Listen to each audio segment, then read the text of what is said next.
Hello, I'm Andy Agathangelo, the founder of the Transparency Task Force. Thank you very much indeed for wanting to watch this video. But just before it starts, here's a short but important message. It really does take a lot of time and money to produce our events, the videos, and all the campaigning work that we do. So if you're not already a subscription member, please do become one. That's really important. You'll find all the details you need through the link that you can see on the screen now. And if for any reason you're unable to become a subscription member, please at least make a donation. You'll see the link for our donations page coming up on the screen now. And just in case you need them, the links to both of those pages are in the video description. Thank you very much.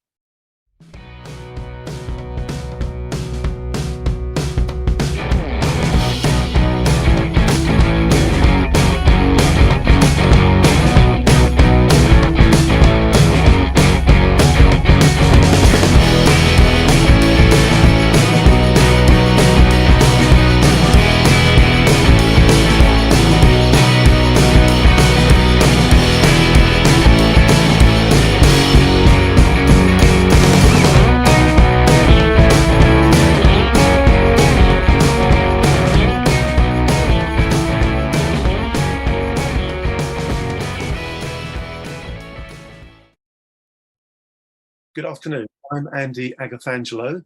I'm the founder of the Transparency Task.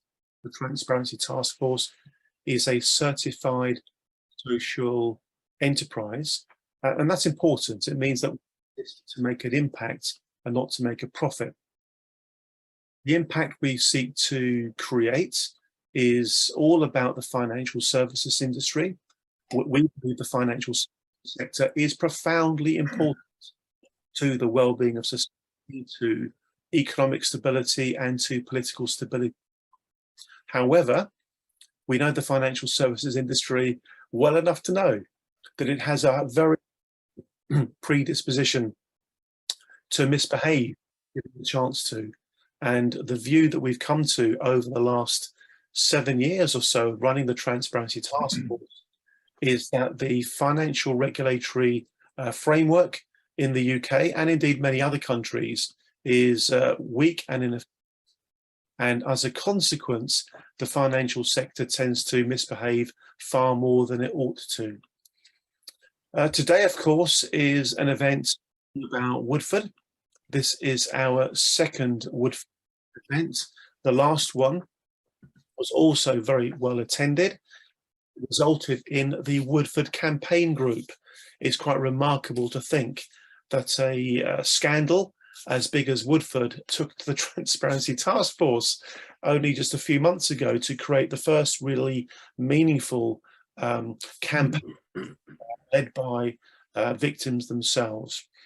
And one of the things that the Woodford campaign group has done has been to a Facebook group, which you're all welcome to participate in if you are genuinely somebody that has lost money as a consequence of the Woodford scandal. The Facebook group, indeed the campaign group as a whole, is completely agnostic to any particular means for remedy and recompense. In other words, it is not tied to or in some way connected to any particular legal claim or strategy for getting compensation. I'm going to talk about the title because this is actually very, very important. As you can see, the title is Woodford, What's Next and Why Parliament Must Listen. The mistake to make in relation to Woodford is to think of it in terms of it being a standalone, isolated incident. It really is not. If you don't already know that, you will by the end of today's meeting. The Woodford scandal is one of a very long series of chronic and frankly catastrophic regulatory failure cases. And some of you may well have actually participated or watched the Panorama program that was aired a few weeks ago about the Blackmore bond scandal, another chronic and catastrophic regulatory failure case.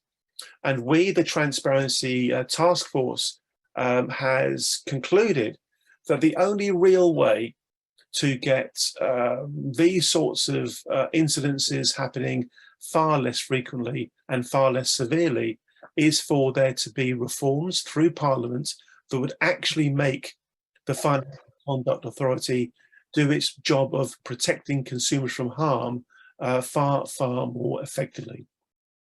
That idea, the idea that the Financial Conduct Authority has been failing to protect consumers from harm, is a recurring theme in the work of the Transparency Task Force. We didn't set out for that to be the case. You know, when I created the Transparency Task Force back in 2015, I really did think that the regulatory framework was a huge part of the solution to the problem. But speaking very bluntly and candidly, that is not my view today. I genuinely believe that the way the financial sector is regulated, supervised, governed is a big part of the problem. And that is why we are seeing cases such as Woodford and Connaught and Blackmore Bond and LCNF and all the peer-to-peer cases and many, many, many others. I'm sure these things will come up during the course of today's event. Essentially, today's event is all about 4 key questions. These are the questions that really need to be dealt with. 1, what's happened? Number 2, who's to blame? That really is very, very important. These sorts of scandals don't just happen on their own. People get things wrong, either deliberately or otherwise. So who is to blame for what happened? Number 3, how can the victims get the justice and compensation they deserve? Number 4, what changes are needed to ensure that nothing like it ever happens again? We think they are very fair and very pertinent questions. We're going to be talking about a range of topics, including the 3 very significant reforms that could be carried out during the course of the Financial Services and Markets Bill. And my colleague Mark Bishop is going to be going into that topic in a fair amount of detail. I'm going to share my screen just to very, very quickly show you the running order of the speakers. In just about a minute or so, Neil Taylor will be speaking. He's been a Transparency Task Force member for some months. He's a very capable gentleman. He's a leader of the Wellesley Investors Action Group, or rather one of the leaders of the Wellesley Investors Action Group. He's also a founder member of the leadership committee of the Woodford Campaign Group. After Neil, we'll be hearing from Cliff Waite, director at ShareSoc. ShareSoc have been running a Woodford-related campaign for some time. We then have Merrill Hodgson-Hill from Lee Day. Lee Day, of course, are one of the law firms conducting an action to try to get compensation and justice for the victims of Woodford. Mark Bishop's session is going to be particularly important, I would like to suggest. Please listen very attentively to what Mark sets out, in particular, the actions you could all engage with to genuinely help make a difference in terms of engaging with parliamentarians and that kind of thing. And then we'll be hearing from Daniel at Harper. Of course, as I'm sure you are aware, are also involved with the legal action. I do hope that sets the scene very, very well. Some of you are brand new to the Transparency Task Force. If that's the case, we'll add you to our circulation list. We'll include you in our group called Scam Busters. It will make you aware of other things you can engage with in due course. Those of you who are kind of seasoned Transparency Task Force members, great to see you and have you with us as well. We've got over 100 people today, which is a particularly good turnout. So thank you very much indeed for your attendance and participation. We're going to run the meeting in a reasonably informal, casual and relaxed way. The kind of all our events is please speak openly and plainly. This is a safe forum to have these kind of discussions. So don't be concerned if your views and opinions may be somewhat contrarian. What matters is bringing the truth to the surface, and that includes giving folks a chance to say what they really think. We're going to go to Neil Taylor now. Can I please invite you, first of all, folks, to please show your appreciation by applauding, because Neil's been putting a lot of work in the background in relation to the Facebook group and the Woodford Campaign Group and other things to try to help victims of scams and scandals, not just Woodford, not just Wellesley, to try to get compensation. So Neil, please introduce yourself and share with us the thoughts that you'd like to. Thank you. Yeah, good morning, everyone. Can you all hear me? We can, yeah. Yeah, good. Just to let you know, I am on the Lead A Claimants Committee, one of 5 of us, so I have a vested interest in that avenue. As I said, Andy said that I'm the chair of the Wellesley Investor Action Group. It's about 600 people there are still not happy with the resolution of that, so we're pursuing that as well with the FCA in a big way, which has not been that successful, I must admit, so far. In terms of Woodford, I'm an investor in 2 funds. Just to give you a bit of personal thing, I invested in the LF Woodford Equity Income Fund and also the Income Focus Fund for a small amount, which was set up. About 90,000 put in. Losses are going to be about 38,000, I think, about 44% on the LF Equity Fund and about 30% on the Income Fund. So that's where I stand at the moment. So I've got a vested interest as well in pursuing whatever redress we can come up with or look at.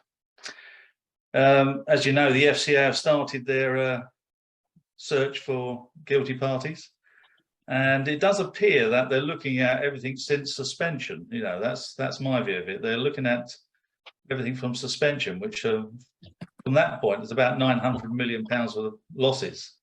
But you know, since inception, there's about £2.9 billion of losses. You know, if you go through it, it's huge number. So be interesting to see what happens here. Looking at the funds, there's about 97 million left in the fund to do a final distribution. I think everybody's aware of that, and I think that's planned to be done sometime this year. But if I compare that to my investment, I've got about 8% left of the capital in Hargreaves Lansdown. So if everybody else has got a similar number, that should be about £290 million. But the assets are only worth about 90, so you're only going to get no more than 30% back in the final distribution, I think. Probably a lot less, I guess.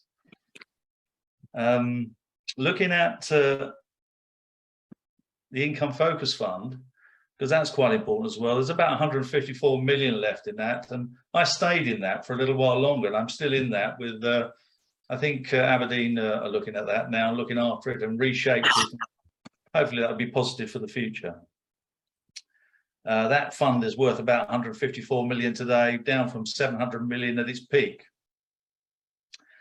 The interesting point I looked at is this 300,000 investors. We're not quite sure where they are, and interesting if everybody can answer that question. But we know there's 291,000 in Hargreaves, and that's been confirmed by Chris Hill, the CEO of Hargreaves. He said there's 133,000 investors when it was suspended, were direct investors, about £1 billion, 1.1 billion, and about 590 million, and there's 157,000 investors in the multi-manager funds. So there's quite a chunk of people who've got investments there.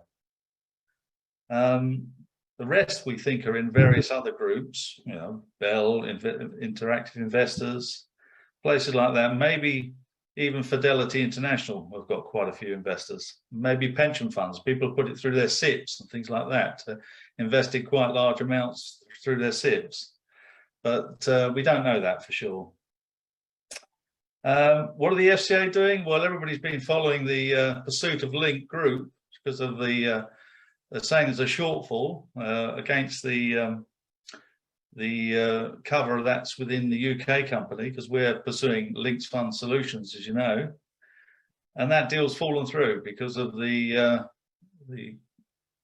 company doesn't want to buy it and offered a lower price, so they won't accept it, and it's fallen through now. So, and I noticed their share price has gone down to 3 Australian dollars, which is about £1 billion lower than what it's worth in the offer. So that's quite a significant number, you know, and be interesting to know what happens going forward. Obviously, the legal options. Lee Day and Harkers Park are working closer together, and hopefully the GLO will bring them even closer in the near future. And there's at least over 20,000 clients there between the two parties. Hopefully that will grow, be significant. We do know that the claim with Lee Day and Harkers Park will be more significant. I think it will be wider and deeper. The other company that's interesting though is RGL, because we're not sure what they're doing. They haven't announced much yet, so I'll be keeping a tab on the tweets and see what's saying. But there's not a lot coming out of that at the moment, telling us where that's going. So it'd be interesting to hear anybody's views on that. Is anybody involved with RGL at this time? It's quite interesting as well today to notice that Link were determined to pay, the Link Australian group was determined to pay their dividend to their shareholders, and they paid it, which was about the price of the fine that was imposed on them by the FCA. So there was some comment I noticed the other day that maybe they could have paid the fine rather than pay the dividend, but that's another story. So we'll see how this develops over the next few months, because I guess the FCA will have to take a legal action against LFS at the moment. I guess that's the route, but it'd be interesting to see how that pans out. I don't think there's much more for me to say. I can give you a copy of my notes if you want. Anybody wants them, I can post them up on the new site that's been operating. So anybody wants any notes, I've got lots of detail, but it's very difficult to give everybody all the information they need to know. But that's my assessment of it at the moment. So that's me finished at the moment. Thank you very much indeed, Neil. Thank you. Okay, we're making good progress, which is excellent. If anybody wants to raise any points or ask any questions, please just raise your hand. Do that either digitally or literally, and then at the appropriate time we'll bring you into the conversation. I have put into the chat the link to the new Facebook group that the Woodford campaign group has created. You should find the process of joining it quite straightforward, and I do confirm that it is completely free of charge to join if you are somebody that has lost out as a consequence of the Woodford scandal. It's got well over 100 members already, but of course if you haven't yet joined it, it probably makes sense for you to do so. We had somebody asking what a GLO is, and Meryl replied very promptly, a group litigation order, and Meryl, perhaps others are going to elaborate on that when we get to the session. Okay, let's now please invite Cliff Waite to speak. Thank you very much indeed, Neil, for what you've covered off. Cliff, over to you, please. I think you're with us. Please take yourself off mute and dive in. Thank you very much. If for some reason Cliff's not with us, we'll go straight on to our next speaker, who is Meryl, which looks like that might be the case. Yep, it is the case. So, Meryl, could you please pick up from there? Thank you very much indeed. Thank you. Yes, of course. Hi, everyone. I'm just going to try sharing my screen. Hopefully, does that work? And can you all now see a slide with a piggy bank? A smashed up piggy bank. What a very appropriate image. Yes, indeed. Yeah, exactly. Okay, perfect. Hi, I'm Meryl. I'm a solicitor in the team at Lee Day, and I'm one of the people working on the claim that we're bringing on behalf of investors in the Woodford Equity Income Fund. And in the next 10 minutes or so, I'm going to tell you a bit about the claim that we're bringing. And I appreciate for some of you who've been to talks that I've spoken at before, there may be a little bit of repetition here, but I will also give an update about where we've got to and some of the important work that remains to do, and also talk about how the developments with the FCA kind of impact on the litigation. And I'm conscious also that my colleague at Harkers Parker, Dan, is speaking in a bit, so I'll leave him to go into a bit more detail about the FCA stuff. So, so first of all, a bit about Lee Day. We are a Times Top 100 law firm, and we're one of the UK's leading group action specialists. We currently represent over 13,000 individuals who invested in the Woodford Equity Income Fund. which makes us the largest single group of, means that we represent the largest single group of investors in the fund. And we think this is really important work that we're doing to seek compensation for investors. And we're really proud to be representing the thousands of investors who lost out through no fault of their own, through the failings that happen with this fund, and we're working hard to secure justice. We're also working with a excellent team of barristers. There we go. Derek Dale Casey and Teniola Onabanjo, who are both experienced in commercial disputes and financial services disputes. So we're very lucky to be working with them. Before I go on to the detail of what the claim is about and where we've got to, I just wanted to cover how the costs of it's what we call an opt-in claim, which means that you sign up to the claim and only people who sign up are part of it. So I wanted to touch on and explain a bit about the terms that people sign up to if they choose to instruct Lead Day, just to be completely transparent about how it works. So litigation is a very expensive thing to do. Unfortunately, litigation on this scale is very expensive. There's the costs of lawyers, barristers, experts, insurance, and we need all of that in order to ensure that the claims have the best prospects of success. And the way that we do that is we work with a commercial litigation funder who pays all of the upfront costs of the litigation. And then if the claims are successful, then there are some success fees for the lawyers involved and also for the funder. And the way that is paid is as a deduction from compensation that claimants receive as part of the litigation. And with Lead Day, that deduction is capped at 30% of any compensation you receive.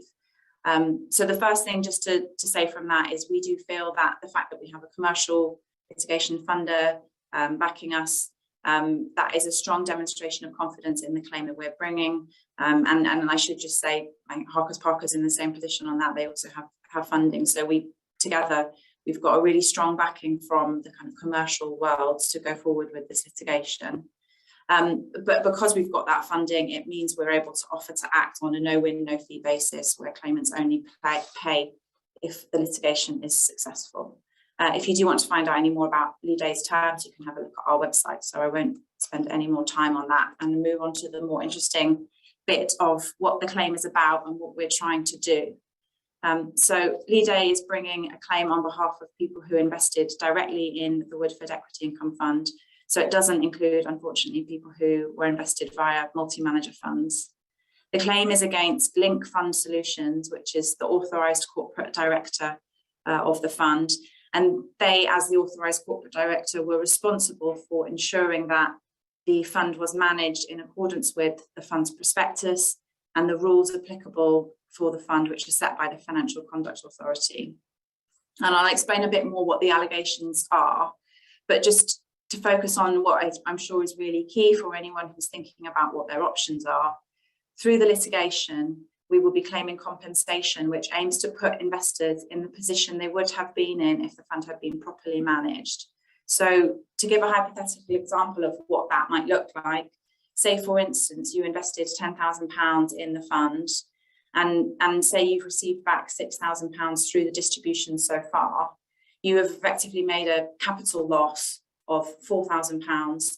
But there's also the profit that you expected to make when you invested your savings in this fund. So what we're doing is to look at the position that people are currently in, and then the position we say they should have been in. So they should have been earning profit on their investment. And we will look to put you in that position of having profit. So it's to claim more than just the amount that the shortfall that you've got from your investment. And how much that will be, exactly how much that will be the subject of expert evidence in due course. And we expect it will be hard fought in the litigation, and Link won't want to pay out, but we will push to get the best compensation that we can for individuals.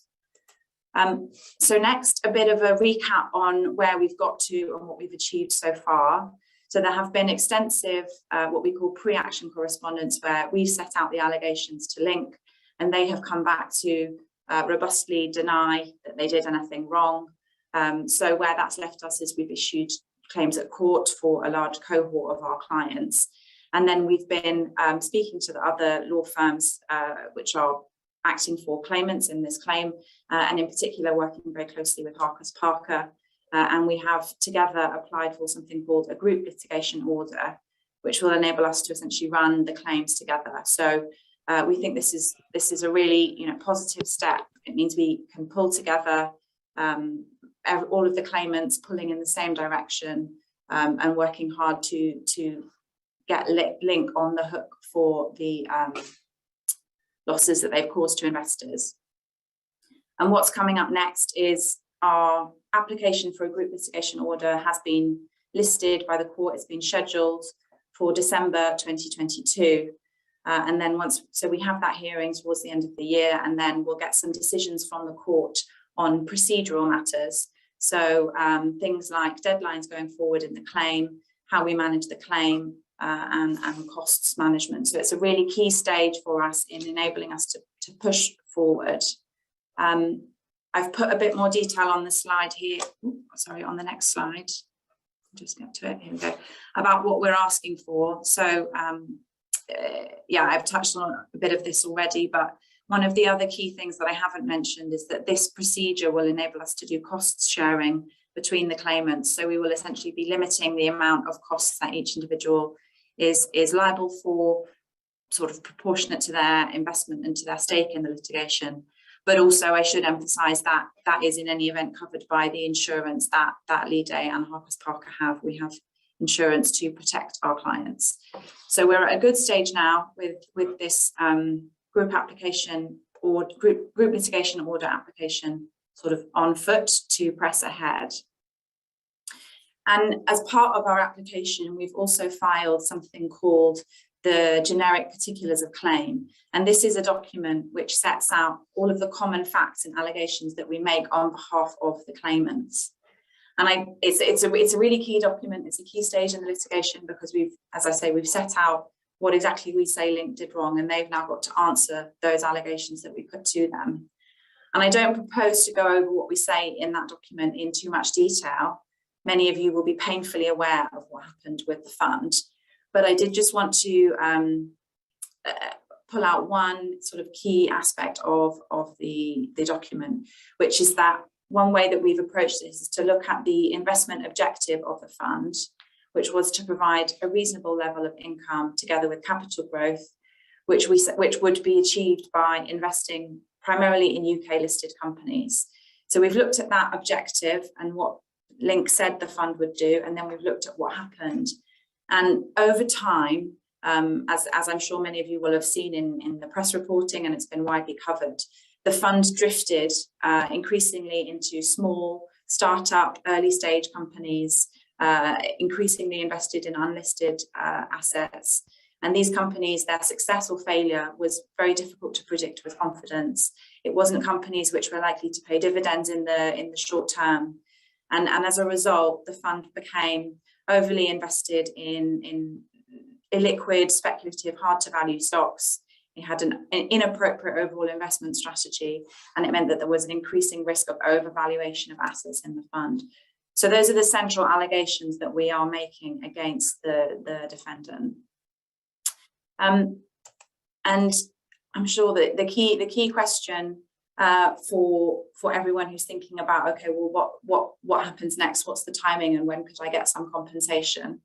I've tried to put a bit of an indication on the slide of the stages that remain in a litigation. And I should emphasize that every litigation is different, and this all depends on what the court orders, what the parties do, how Link responds. And I can circulate these slides afterwards if anybody wants to have a closer look. But essentially, we have our hearing, we have our procedural hearing in December, and then the parties have to set out their legal position, and those documents have to be filed at court. The court will set a deadline for signing up to the litigation, and then once we've had everyone's arguments in writing, there might be some further case management from the court. And if we get this far, if Link doesn't come to the table with for settlement discussions, which of course we very much hope they will do, and we hope we'll be able to reach a swift resolution, we will, the remaining stages in the litigation, if we have to go through them, are disclosure of relevant documents, when we would be looking to get any kind of interesting documents on the Link side about how they were managing the fund, anything which supports our case. Witness evidence, so we'd be looking to get witness statements and witness evidence from key individuals at Link, get them to explain what they were doing. Expert reports, when we would have experts explaining and going into the detail of what the actual losses that individuals have suffered are. And then if we go all this way, and if it doesn't settle, a trial to deal with the issues once and for all. And in terms of timing, if we have to go all that way, it is unlikely that we will have a trial before 2024. So just to give you some kind of indication of the scale of this and what's involved. But as I say, we hope to press on much more quickly via settlement and negotiations. And then the last thing that I wanted to mention, and I don't want to say too much because I don't want any spoilers for anything Dan is going to say, but I'm very conscious that in the last 2 weeks, the Financial Conduct Authority has provided an update on its investigation. So following the suspension of the fund, the FCA did launch an investigation, and it's taken them over 3 years to really give much of a significant update, but that has finally, something has finally come. And they've indicated on a provisional basis that they think Link did fail in its management of the fund. So that's really significant because they've reached very similar conclusions to what we have following our investigations, that there were problems with the fund and its liquidity, and that Link did fail in that. And then they've proposed possible sanctions in terms of a penalty of 50 million and also a potential restitution payment of 306 million. And we've considered this in the context of the litigation to think, well, what does this mean for the claims we're bringing, and how does this fit with everything? And in terms of the amount of redress, what's really important to remember is that there were hundreds of thousands of investors in this fund. And as Neil has mentioned, the losses sustained were monumental. And our assessment, Liday's assessment, is that we don't think 306 million would be enough to compensate all investors, all consumers. But what I should also say is that it is very uncertain. The FCA's sort of indication is provisional. We think they're probably in discussions with Link about what to do. And this diagram that I've got on the slide, I hope sort of, as you can see, it's a very complicated process. In terms of where we are at the moment, I don't know if you can see where it says preliminary findings on the sort of first rung and options available. So that's about where the FCA has got to. They've reached a preliminary finding, and they're exploring with Link the options available. And that could result in the case being closed. But also it could, if Link doesn't accept the FCA's findings, which every indication that it's made publicly is that it's not going to, it's indicated that it doesn't agree with the FCA. What would happen next is that the FCA submits its sort of what it wants to do to a regulatory decisions committee. So then you're coming back over to the stage on the left of my slide, and you go through a whole formal procedure for Link to challenge the FCA's initial decision. If that challenge is unsuccessful, then Link has a further right of appeal. And you've got this whole process. If Link sort of challenges all the way and isn't successful in that challenge and has to go through to a second level of appeal, we're looking at least a few years, several years, for a final resolution and any clarity on whether there's going to be a scheme. So where that leaves us for the litigation is, unfortunately, not much the wiser. We know that the FCA considers Link did do something wrong, but there's not any certainty about any kind of compensation coming from the FCA route at the moment. So essentially, we are pressing on. We are working hard to try and get compensation for investors as quickly as possible, but also making sure that it's adequate compensation to compensate people for the losses they have suffered. So that is the kind of Liday take on where we've got to on following the FCA's investigation. And that's everything I wanted to say, and hopefully I can just get, there we go. There's the Liday website about the claim if anybody wants to have a look. There's some FAQs on there, and hopefully some news articles and blogs, and hopefully some helpful information. And if anyone has any questions, please do send us an email or post in the chat, and I'll try and pick that up. Thank you very much. Meryl, thank you very much indeed. I'm sure everybody's going to want to join me in showing our appreciation for your session. Thank you very much indeed, Meryl. That was excellent, very clear, very succinct as was last time. Excellent. We would love to circulate your slides, Meryl, so please do get those across to Chelsea. We'll make sure that they get included in the post events or circulation pack, as it were. Meryl, there are lots of questions for you in the chat. I propose we do this. We'll go to Mark Bishop now. That will give you a time to get your head around those questions and prepare answers for them after Mark's session. So we'll go to Mark Bishop, then we'll be jumping back to Meryl for her response to all of those questions that have been put into the chat.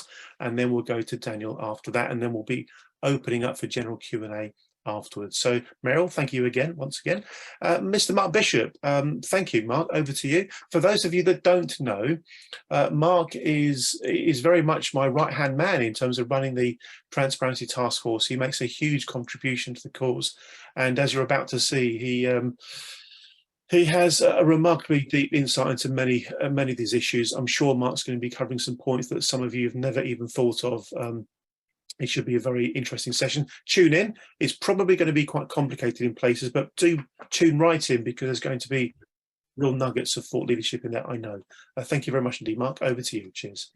Okay, well, thank you very much indeed, Andy, for that very generous introduction. I'm going to do what I can to make this, although there's a lot of information in it, as accessible as possible. So I'm going to try and dial down the jargon, and hopefully everybody will follow. So I'm going to share screen first of all. Okay, so here's my presentation. So Andy said that there are 4 big questions, and those are: what happened and how much was lost? Who's to blame? The implications are, maybe we look at the obvious suspects and the real culprits. How might the victims get redress? I will stress here, unlike Marielle, I'm not a lawyer. So everything I say here is only opinion, it's not legal advice. What changes are needed to ensure that nothing like this ever happens again. And for reasons that will become clear, I've kind of combined those last 2 sections. You'll see why in a little bit. So the first is how much is lost. Well, the Equity Income Fund alone had £3.7 billion in it when the fund was suspended, and there have been a number of losses on the realisations and a lot of time taken to get the money back, perhaps 4 years or more to fully realise the investments. But the other point that I think is often missed is that before it was suspended, there'd been a fall of almost 50% since the peak. So there are a lot of people who left during the life of the fund nursing losses when they would have had gains if they'd invested in a tracker or most other equity income funds. And therefore, those people who are in at the end are not the only victims. There's also, of course, the Woodford Patient Capital Trust. That was the listed investment trust that was really investing mostly in kind of moonshots. There was not a style drift with that. They expected to get moonshots, and they did, but a number of things went wrong with the governance of it. Some very crazy decisions were made. And there was Woodford's Income Focus Fund as well. The fund also appears in some other collective funds of funds, most notably from Woodford. It's also not just about capital. There was a loss of income and of opportunity, the growth versus sector peers, and of liquidity. Now, my personal guess is that the total losses really are north of £5 billion, but I fully accept that much of this may not be litigable, and there is a question mark about how much could be recovered via the various compensation routes that are available by statute. So I'm now going to just quickly go through the who's to blame, the obvious suspects. Woodford Investment Management, of course. They engaged in what's euphemistically known as a style drift. They were supposed to be running, a big, fairly low risk equity income fund, but in fact, a significant proportion of the money was invested in cash consumptive early stage businesses. There was a significant liquidity mismatch because these things were not kind of readily saleable. And this is particularly made worse by the fact there was an open-ended structure. So when people started redeeming their money, it was the big listed stuff that they had to sell, not the moonshots, and therefore the problem became worse over time. There was a significant lack of governance and sensible constraints. For example, did you know that Woodford Investment Management actually had no non-executive directors? There were never any directors of that firm other than the managing director and the investment director. There are many significant problems with compliance. There are breaches of liquidity and gearing rules. There are a number of connected party transactions. The fund invested in a number of businesses associated with a guy called Peter Dubens, who is a friend of Neil Woodford, and provided him with a number of valuable services, not least the use of offices in Mayfair when he was getting the business set up. There were a number of investments into all kinds of perhaps fairly dodgy businesses, listed by a guy called Anton Bilton, who is also an associate of Woodford. There were a number of trades involving directors and shadow directors of the entities. By shadow directors, I mean people who are not registered as a company house of directors, but are regarded as directors in terms of their powers or by the FCA. And of course, there was the big shareholding in Capita from the very outset as notifiable shareholding. And Capita, of course, owned previously the authorised corporate director we now know as Link. And there is an unusual kind of quirk of the financial arrangement between the fund manager and Capita / Link, which is that the fees being charged by the ACD were, I think I'm right in saying, consistently below £100,000 a year. And it's been speculated that that is actually probably at or below the cost of providing the professional indemnity insurance in association with this activity, never mind the labour costs associated with it. So I can't actually say that, you know, Woody got a deal from Capita in return for being a supportive shareholder, but some people might speculate that's what happened. There was, of course, also the asset swap between the Equity Income Fund and the Patient Capital Trust. The Patient Capital Trust bought a load of the rubbish kind of shareholdings that were in the Equity Income Fund, in return for which the Equity Income Fund bought a shareholding in the Patient Capital Trust. It did so at the net asset value, the propriety of which you could perhaps question, rather than at the market price, which is about 12.5% lower. And if the fund manager had decided that the best way to deal with holding early stage businesses, if indeed it was appropriate to hold them, was to do so via an investment trust, then it would have been better surely to have invested in several investment trusts rather than one, and to have chosen ones that were really high performing instead of the Patient Capital Trust that was performing very badly. There's also Capita Financial Managers, which is now Link Fund Solutions. They had a duty, and I think it might actually be a fiduciary duty, to provide or to preserve the best interests of the investors in the Equity Income Fund. They clearly failed to restrain Woodford from doing a number of transactions that were not in clients' interests. And they also failed to replace the asset manager, which is a power that they had throughout this period. Hargreaves Lansdown, well, its main flaw was putting the fund on the best buy list, and particularly for keeping it on that list long after it became clear that there were problems, and indeed after its own multi-manager fund sold out its holding in the Equity Income Fund. Finally, there is Northern Trust Global Services PLC, which was the depository. I stress I haven't actually read the contract in relation to these people, but I understand that it was responsible for valuations and overseeing the authorised corporate director. Now, who's really to blame? And I have to say, I do think it's the Financial Services / Conduct Authority. And here is a list of the kind of charge sheet, if you like. It failed to sanction Neil Woodford for what we again will euphemistically call a style drift at Invesco. It's been suggested that some of the consumer funds were investing in derivatives, which was very high risk and totally inappropriate to the mandates that they had. He got away with it. Only the firm was fined. The innocent shareholders had to pay the bill. When Woodford left Invesco, the FCA actively accelerated the authorisation process of Woodford Investment Management to help him. It authorised Craig Newman to be the managing director of Woodford Investment Management, despite the fact that Invesco terminated him for cause for gross misconduct. It's alleged that he effectively stole client data. Now, that's a very serious allegation. It's not been through a court, but he was kicked out and he didn't, as I understand it, successfully challenge his dismissal. And I believe that the FCA's supervision rules would say that when somebody who's left a business under those circumstances wants to be reauthorised, there should be an extensive investigation. I doubt very much that happened while they were accelerating the authorisation of Woodford Investment Management. Also, a really bizarre thing happened. The FCA authorised a number of people to be non-executive directors of Woodford Investment Management. I think it's CF3 designation from memory on their register, and you can find them there now. If you go to Companies House, you'll find that those people never actually became the non-executive directors of the firm. They were never directors of the firm. Now, why is it that they might have been reluctant to have the kind of legal responsibilities and liabilities that go with being a director? I wonder, why did the regulator not spot this? They were also horrifically conflicted because of investments made by the fund rather, in firms that they were associated with. And the same applies to the directors of the Woodford Patient Capital Trust. You know, they were either investee company directors, or they were people who directed investment funds that were co-investors alongside the Woodford Patient Capital Trust. The FCA failed to identify, prevent or penalise connected party transactions, which I've listed. It failed to protect consumers, this is a really important point, from capita financial managers stroke linked fund solutions. If you go onto the FCA register now, you will see various notices, final notices against that firm, but you'll see that its permissions are intact. It has never been fined by the FCA for the matters I'm about to describe. So the first is Arch Crew, a collective investment scheme in which there was kind of wrongful valuation of the assets, and there was arguably connected party transactions and other wrongdoing going on. Sounds familiar?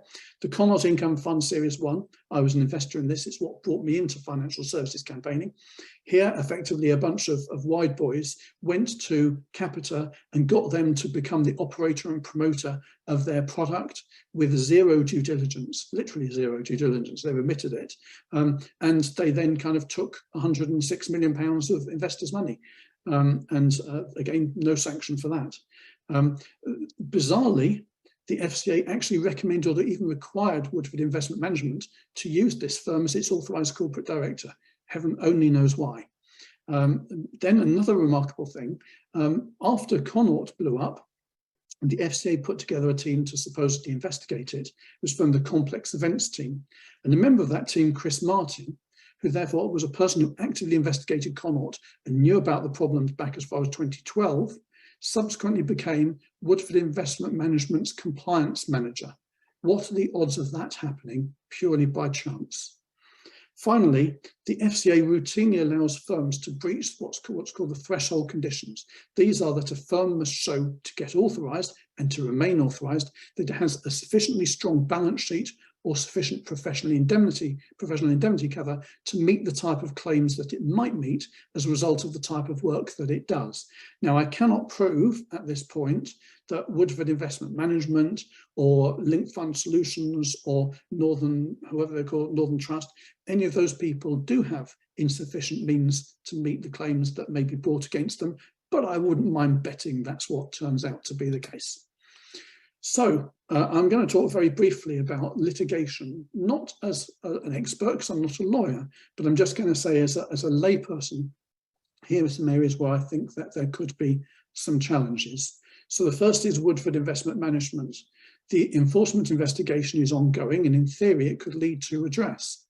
One of the challenges is that the company actually has a negative net worth. Its liabilities exceed the value of its assets. It's not trading, so it has no kind of enterprise value, no intangible value. There is unknown professional indemnity cover. My guess is it will be in the low to mid single digit of millions of pounds. You know, I'd be amazed if they had even £10 million worth of cover, and I wouldn't mind betting if they'll burn through much of that in legal costs alone. So to put money, they've got no money. The next is Link Fund Solutions and indeed the group. As we've heard, the FCA made the sale to a Canadian private equity-backed firm conditional on a £306 million retention, but it authorised the sale of 6 other subsidiaries. It looks as though the sale of all of them has fallen through. This is obviously a problem because it means that the group is not receiving, the shareholders of the group are not receiving some cash that could be made available for redress. The net asset value of Linked Fund Solutions at the last balance sheet date was around £50 million, but it's facing an FCA fine of £50 million. That could be reduced if there was early payment, but at the moment it looks like Link is minded to contest the fine. The pre-tax profit of this subsidiary is between £4 and £7 million a year, so it does have an intangible value, but that value is far less than £306 million. From the point of view of the parent, given that permission has already been given for the sale of the subsidiaries, there is no reason why it wouldn't just let this one subsidiary go under. There may be some professional indemnity cover, though again, it may also have been allowed to self-insure for some of the risk. That's a euphemism that basically means that there are undertakings from other parts of the group, but we can't be sure of that. I don't know whether the lawyers have looked into this. It's also very interesting to look at the wording of the FCA's announcement that was made just a couple of weeks ago about this intended retention. They said, this figure reflects the FCA's view of LFS's failings in managing the liquidity of the Woodford Equity Income Fund. It doesn't mention any other product than the Equity Income Fund. It doesn't mention any sin other than managing the liquidity. It doesn't reflect any amount which may be owed to anyone else, including members of the fund, as a result of potential wrongdoings by other parties. That's significant. FCA determined redress is based on misconduct, not losses caused. That's an interesting interpretation of the law as I understand it, but I stress I'm not a lawyer, by fluctuations in the value of the price of investments. So also next there is Northern Trust Global Holdings PLC. Bizarrely, that entity no longer exists on Companies House. So I don't know whether it was some other part of Northern Trust that performed the function, if it was changed at some point, but it looks as though that could be a slippery one. And finally, there's Hargreaves Lansdown. Well, the good news is its market cap is £4 billion, so there is some value there. But only a minority of the investors were affected. And I think the case is probably fairly speculative in the sense that, you know, maybe at the time the people invested, it was on the best buy list for the best of reasons. And the failing was perhaps one of failing to notify them about concerns more than the kind of initial investment. But who knows, it's the law. Next thing is other options for redress. And this is probably, I think, more important. I think this is where the money will come from, or most of it. The first is the Financial Ombudsman Service. You'll recall, or you'll be aware for most people, that this is, if you like, a dispute resolution service created by statute, whose job is to deal with complaints that consumers have about authorised firms after the consumer has gone to the firm and tried to resolve the matter without success. The next is the Financial Services Compensation Scheme. This is a scheme funded by a levy on authorised firms that pays out to consumers in situations in which authorised businesses have gone into a financial default and are unable to meet such liabilities. So the FOS position is that it will suspend complaints until an FCA enforcement investigation concludes. So personally, my view is there's nothing to be gained from complaining to the FOS right now. If you wait, more information will become available to you, or it might do, so you might be able to submit a better complaint. Whereas if you submit one now, it'll just sit on the shelf until the whole thing's finished anyway. Next thing is the FSCS. Its role mostly is to stand behind awards that have been made by the Financial Ombudsman Service. It doesn't always do this, but it usually does. The second kind of possibility or role that it has is to stand behind FCA restitution orders or Section 404 redress schemes. I would be very surprised if it didn't stand behind such a thing. There is also a question mark about whether it would stand behind an award of a competent court. I don't know whether that will happen. I'm not aware of any case law going either way, but I stress I'm not a lawyer and I would certainly appreciate the lawyer's view on these matters. Also, you should be aware that the limit of the Financial Services Compensation Scheme is £85,000 and it only covers qualifying investors. There is also a question mark about whether what might be known as double dipping would be allowed. So if you can get some money out of a litigation or out of a claim against, I don't know, Hargreaves Lansdown, do you then get some money out of the FOS, no, the FSCS, in respect of a claim against Woodford Investment Management or Linked Fund Solutions? I don't know. I think that overall, with litigation being on foot, clearly the FCA close to an enforcement action, and there also being the possibility of complaints to the FOS, a dialogue with the three Fs, as they're known, the FCA, the Financial Ombudsman Service, and the FSCS, is needed fairly urgently. Next is the Financial Conduct Authority. It's relatively easy to demonstrate responsibility.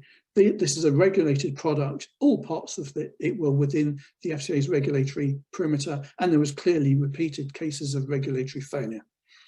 However, getting money out of the FCA is much harder. It is broadly exempt from civil liability, barring two carve-outs, human rights breach and bad faith. So far, I'm not aware of any success under either of those heads, nor am I aware of anybody attempting to litigate in respect of Woodford under these heads. There is a complaint scheme that you can use as well. However, unfortunately, politicians made the mistake, in my view, of allowing the regulators to write the rules of their own complaint scheme.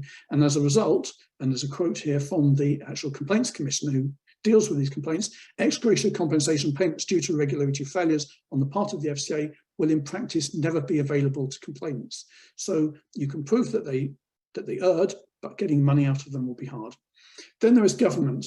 Well, actually, you're probably aware of the London Capital and Finance case, LCF. In that situation, the Treasury paid partial redress to the victims. They made it very clear at the time that it was a one-off event, and the amounts of money involved in this case are at least 10 times larger and probably more like 50 times larger. I think it's going to be a struggle, particularly given the state of the country's finances. An independent review might help a little bit to make the moral case for it, but the FCA will resist such a thing happening until all its enforcement work concludes. And if you call for a review now, you can bet your bottom dollar their enforcement work is going to take a very long time, because they really do not want an independent review. And the other thing to stress is, even if you've got an agreement to have an independent review, it's not a silver bullet. The FCA and the Treasury hold all the strings because they can set all the parameters. And this case could potentially spell the FCA's downfall. So they will become very resistant. And if it happens, it won't necessarily give you the result you want.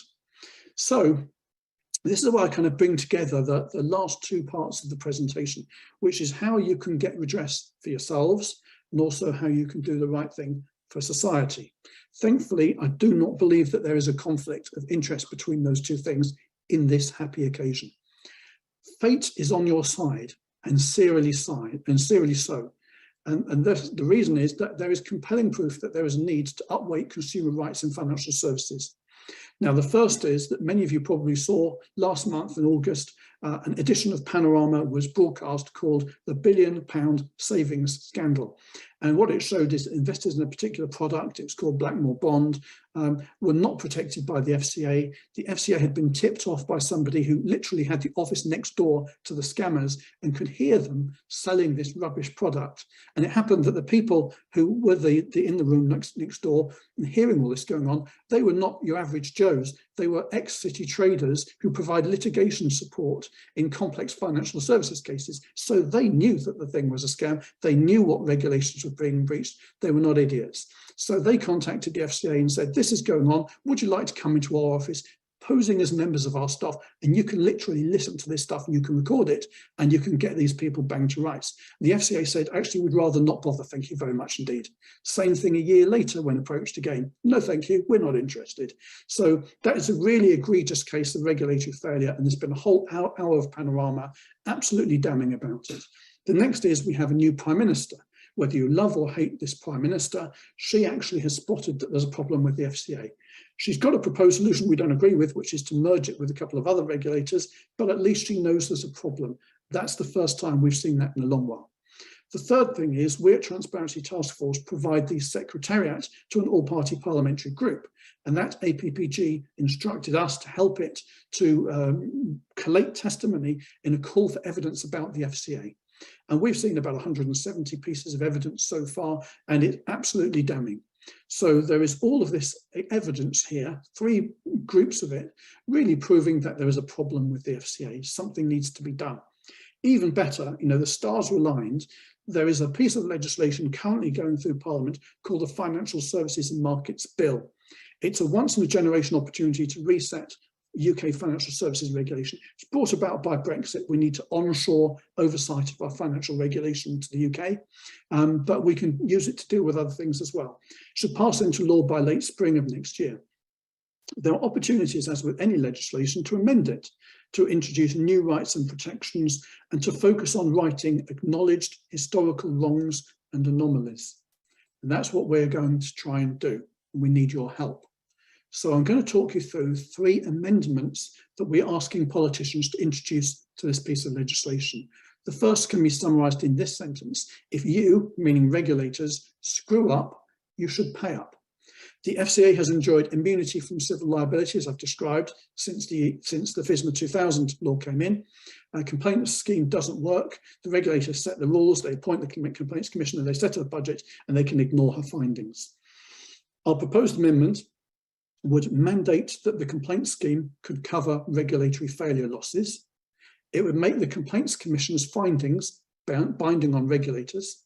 It would end the civil immunity of the FCA, disapply the Limitation Act for the first 6 years. This is a law that says you can't bring really old claims. So all of the historic claims could be brought for up to 6 years. And that obviously is very valuable for you because you may have a claim against the FCA. Currently, you cannot bring it. And there would be a backstop whereby this is only as a backstop where the FCA is unable or unwilling to secure redress from firms. So it would create a hugely powerful incentive for the FCA to become far more assertive than it has been in the past. And this, therefore, would give Woodford victims not just one, but two routes to redress from the FCA. Currently, in practice, you've got none.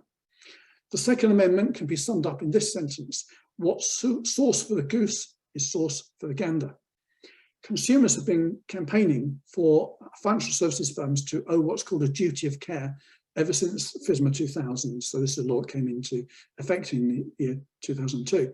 Now, the concept of a duty of care is that it's an obligation on one party, in this case, authorised persons, firms and individuals who are on the FCA register, to avoid causing reasonably foreseeable harm to other people, in this case, consumers as defined in the financial services legislation. So that would create an obligation to treat people better than they may be being treated at the moment. Crucially, it applies even where there isn't a contractual relationship between the two. So, for example, one of the defences that Link or Northern Trust or any of these people might bring is, actually, there's not a contractual relationship between us and these consumers. Well, there certainly is a duty of care. There would be under this law. Parliament would oblige the FCA Parliament last year, I should say, obliged the FCA to consult and bring forward rules about a duty of care. The FCA didn't like this, so it didn't do it. It instead consulted on and brought forward rules on something called the consumer duty. It's a different thing entirely. It has many exemptions, and there is no right of private action or private right of action. So if you've been wronged by a financial services firm because of this consumer duty, you don't have a right to sue it, whereas you would under a duty of care. There's a proposed amendment which would summarise as a statutory duty of care owed by authorised persons to consumers. Very simple thing. The Third Amendment can be summarised by this sentence: sunlight is the best disinfectant. The FCA is currently answerable to 3 industry panels and only 1 consumer one. The consumer one is a patsy organisation. The FCA chooses the people that are on it, and it's not allowed to criticise the FCA without its permission. The Financial Services and Markets Bill as drafted would change the industry panels to 5, and therefore, or maybe even 6, to just 1 consumer one. So things will get worse. The consumer panel, as I say, is not much good. The FCA's operational objectives, however, have to do with consumers, consumer protection, making sure there's competition, ensuring there's market integrity. And yet, our voices as consumers are seldom heard in the governance of the FCA. So we are proposing the creation of a consumer-led oversight body as in Australia, and it's much needed. Australians have got one working there. So our proposed amendment is to introduce a statutory Financial Regulators Supervision Council, FRSC. Its role would be, for example, hiring and firing. It would jointly with the Treasury appoint the FCA's chair and chief executive. Currently, the Treasury does this. It would on its own appoint 2 FCA non-executive directors. They were always intended to be consumer representatives. They were appointed by the Consumer Council, but that was abolished. Now it's the Business Department.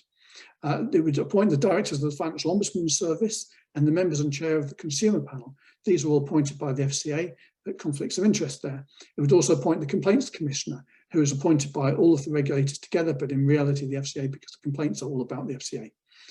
It would carry out an annual review of the FCA and of the regulatory regime. Nobody's doing that currently. It would periodically carry out a review of how the FCA treats whistleblowers and their evidence. I wouldn't mind betting that there were whistleblowers in the Woodford case. I have no evidence, but I bet you that there were, and I bet you that they were ignored.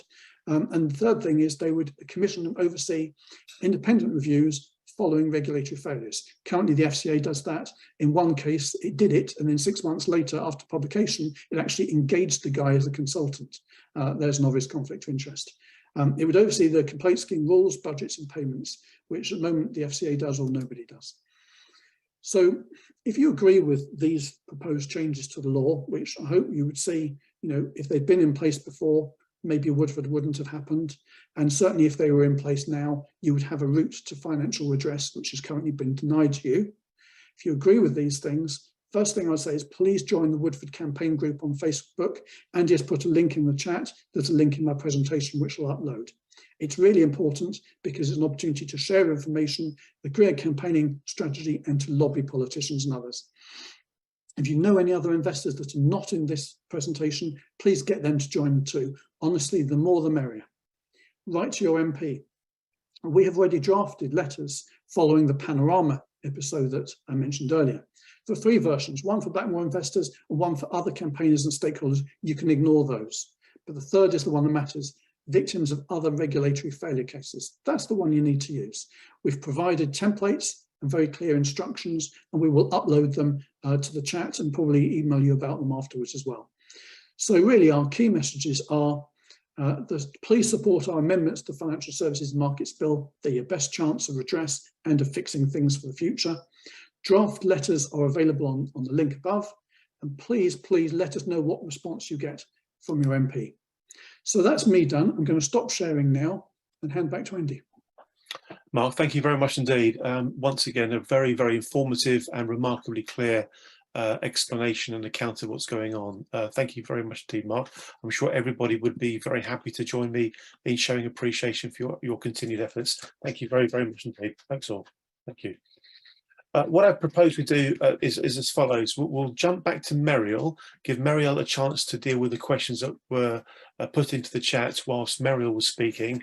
Mark, there's also 1 or 2 for you. So after Muriel, we'll jump back to you, Mark, and then we'll go to Daniel after that. So I hope that's all okay. So once again, Mark, thank you very much. Muriel, could you please take yourself off mute and as succinctly as you can, if possible, get your way through all those questions that were put in the chat. Thank you. Yeah, of course. Just to say, if I'm, we work very closely with Harcus Parker. So Dan, if there's anything you want to jump in on a lot of these questions, I'm sure you're as capable of answering as I am. So feel free to chip in. But also, Andy, there's a lot of questions. So do stop us if we're taking too long. And if anybody wants to follow up, you've got the details of Lee Day's email address. If you copy your question over, we will try and follow up and help with any questions that you have. So I just wanted to, before going into questions, just reflect a bit on what Mark said about the need for an improvement in consumer rights, which I think is really, really right and really important. And the Financial Services and Markets Bill is, as Mark said, an opportunity for correcting some of the sort of inadequacies in the current regulation, but also to sound a note of caution that it is, I think this government is looking at deregulation rather than increasing regulation, and it's really important that there are sort of voices like Transparency Task Force calling for improvements in protections for consumers and investors, and that is not necessarily where things are headed unless more is done. So just to echo some of those calls, and then going to the questions, I'm just going to rattle through a few of these if I can. I saw a couple of questions about deadlines. At the moment, we expect the court will set a deadline for people signing up, and we expect that will be around mid next year, but we don't know yet. It's for the court to decide, and that will happen following this hearing in December. But I should also make you aware, or make individuals that are aware, that the allegations that we're setting out in the claim that Lee Day and Harcus Parker are bringing are made on the basis that Link was failing in its duties and was breaching its duties to investors from around early to mid 2017. The Mark mentioned the rules around limitation. There is generally a 6-year rule. So for anybody who invested before early to mid 2017, we're looking at early to mid 2023 as a key date for you to have your claims issued at court if you want to ensure you can claim for the maximum amount possible. So that is the kind of there's the deadline for signing up, but there's also the deadline for maximizing your claim, and those are 2 different things and both important to be aware of. Another question I saw was, will there be compensation only for those in the claim, and how does it fit for what about people sitting outside the claim? So I do just want to make clear that any compensation that we get through the court process and through what Harcus Parker and Lee Day are doing will only be for people who've signed up to the litigation, and it won't be for others. And there were a couple of questions about things like, can I claim if I invested via a SIP? Yes, but if you've got any if you want us to have a look at any specifics of your investment, is it eligible, then please do contact us. I've got a sort of long list of questions, but I'm conscious of the risk of talking too quickly and also not letting Dan have anything to say. So Dan, were there any questions that you wanted to pick up on? Well, I thought helpful if I keep back the FCA points. Mhm. And really what I'd intended to do, and like you, I'm conscious of time, was to give a bit of an overview of things that have happened in the past that we can perhaps draw some lessons from, and then very quickly talk about where we are now and how it fits together with the claim. I think from obviously the conversations we've had before, that we very much see it the same way in terms of the fact that while there are helpful things arising from the FCA investigation, it's very difficult to sit back and wait for them to make their move, and it's important that we forge on while their investigation is ongoing. Yeah, absolutely. Okay, in that case, I'll just carry on going through a couple of questions, but as I say, Andy, do stop me. So there were quite a few questions around the FCA's mentioned 306 million. Is that enough? And also Link's ability to pay. In terms of Link's ability to pay, I think we've looked at this quite closely. There is a question around Link's financial position, and that has been highlighted by the FCA's recent announcement. Link, the UK entity, the entity that is the defendant in these claims, is a profitable business in the UK. They manage hundreds of funds. They have a lot of assets under management. So we hope that there is an incentive for its group to keep it going. And so there is potential for its group to step in and help fund a settlement or help fund compensation. So that's one avenue if Link can't pay adequate redress. There's also been the mention of insurance. Unfortunately, we don't know the level of insurance that Link has, but we do understand from the FCA's announcement that there is some insurance. And as a couple of people have picked up on, and as Mark mentioned, there is the route of the Financial Services Compensation Scheme. So Mark mentioned that in the context of if there's a complaint to the FOS or if the FCA sets up redress and then that can't be paid. The way the FSCS works is that it has the potential to pay out compensation to individuals if you're in a protected class and circumstances, if you're sort of eligible for a claim, provided that there's a financial services firm which has defaulted on a civil liability. So our view is that individuals claiming through the litigation, if Link defaults, we will be looking to the FSCS, and we would help, Lido would help our clients make a claim from the FSCS if it came to that. So in essence, we hope there will be enough. We're looking very closely at Link's finances, at what the FCA is saying about Link's ability to pay, what it's saying about insurance, what Link is saying about its ability to pay. We acknowledge that Link is not in perhaps the strong financial position that we hope it would be, but there are avenues to compensation out there. Another question that I saw asked was, how do Lee Day and Harpers Parker work together? And somebody wanted clarity about how that works. So I mentioned that we are working together on a group litigation order and that we're working together on generic pleadings. So that is essentially, that's the extent of our collaboration. We work together on arguing the common, the facts and the legal arguments which are common to all of the claimants. We would work with barristers together. We would work with, when it comes to it, we may work with experts together, and we will deal with the things which are common to all individuals together. But what we would do individually is, if you instruct Lee Day would review your documents, check that you are eligible for the claim, have any correspondence with you, and then issue your claim at court. And then if you would be eligible for the AT protection that Lee Day has, and then the same goes for Harpers Parker. So, and it also affects which law firms fees you pay and how those are structured.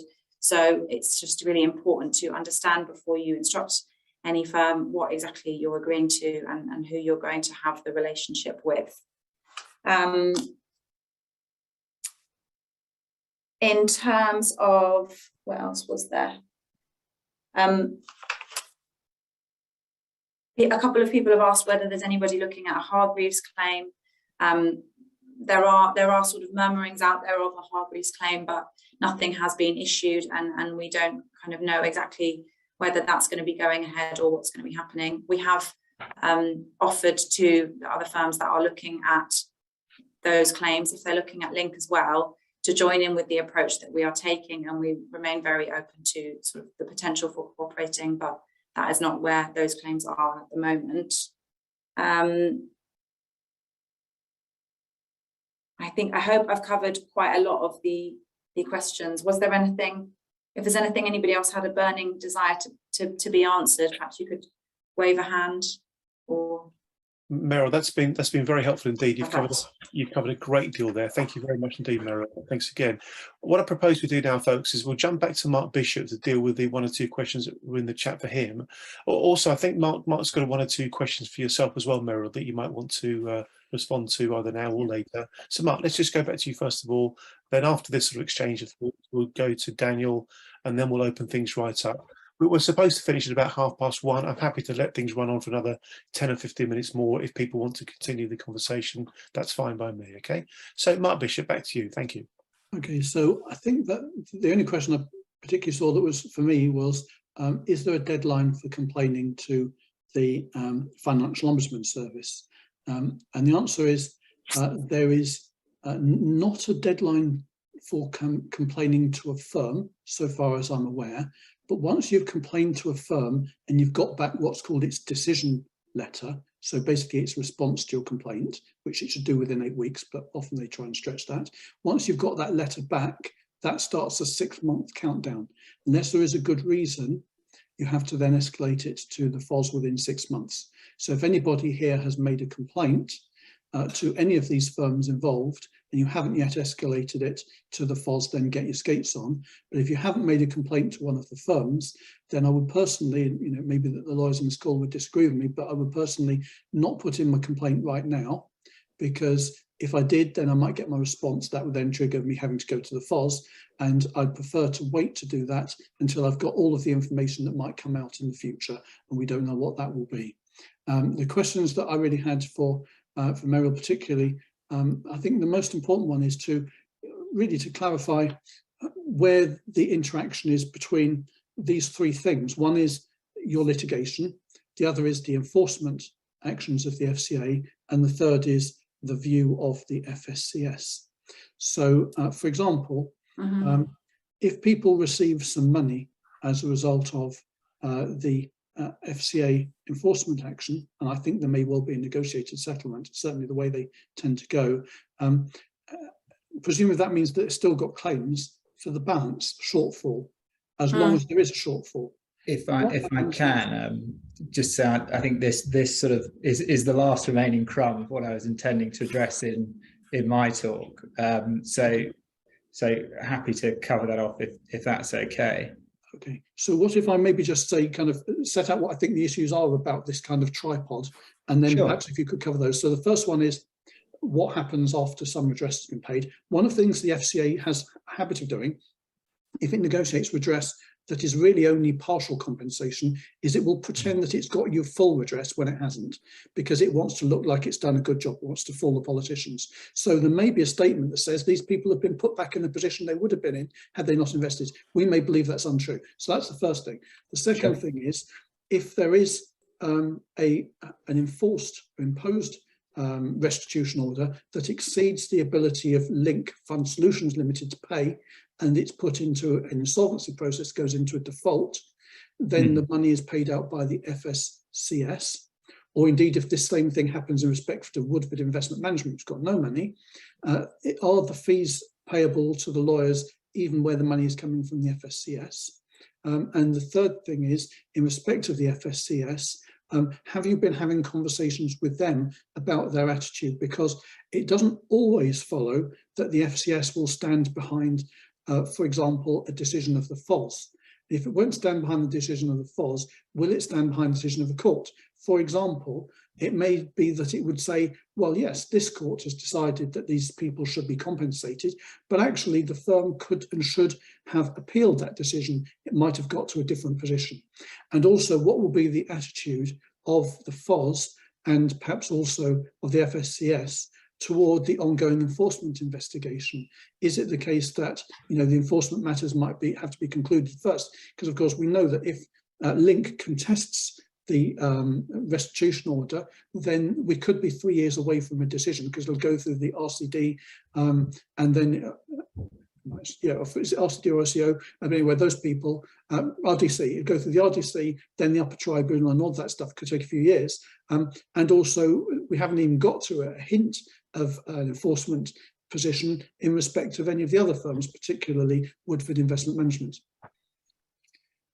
Yes, obviously there's quite a bit to unpack there. Andy, I wonder if the thing to do is for me to launch into my wider talk, because that really is the spine of it. I'm conscious that obviously it's 1:20 now, and you've had a captivated audience for some time, so I don't want to take up too much of people's afternoons at this point. What I'd like to start by setting out is what I'm intending to do is offer a bit of a case study of what's happened in the past and how that might give us a hint as to what will happen. I'll very briefly, in light of what we've heard so far, talk about where we are now and what the FCA has done and what it means. I think Mark and others have done an excellent job of covering that topic, so I don't propose to say as much about that as I might have otherwise. And then, perhaps most importantly, I'll offer some views as to what we think will happen moving forward and how all of this fits together, which really I think should answer Mark's questions. But in the event that there is more to be discussed there, and I suspect there might be, I would hope that would be a good point at which to have a wider conversation if anyone has the energy for it. So starting with who I am and who we are very quickly. Harkers Parker was founded in 2019, but it was a spin-off from a firm called Harkers Sinclair, and specifically the litigation department of that. What we've been doing for the past 20 years or so is claims exactly of this sort, by which I mean financial actions which often involve large groups of shareholders. For example, we launched the first group claim for financial services related to a film scheme over 20 years ago, and that work ultimately led us towards the Arch Crew claim.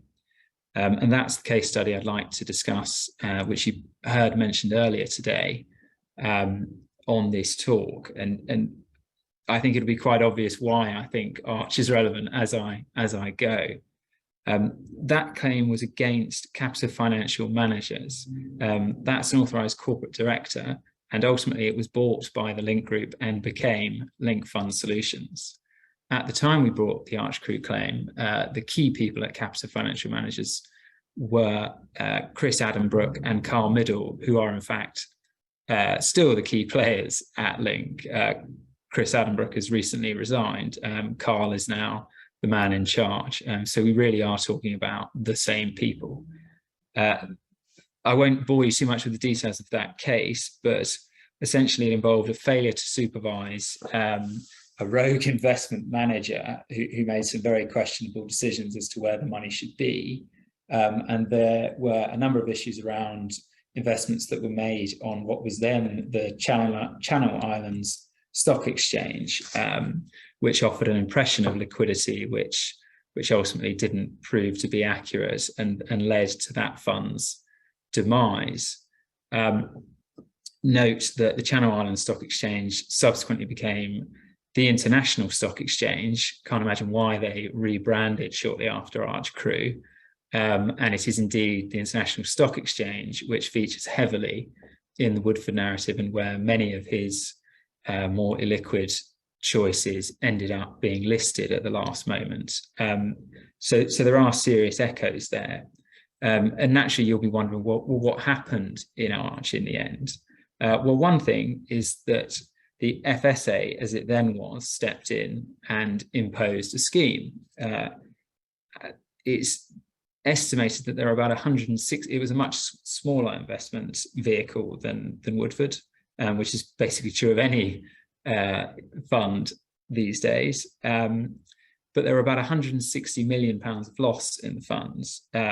keep that figure in mind, because what the FSA did was impose a £32 million scheme on captive financial managers.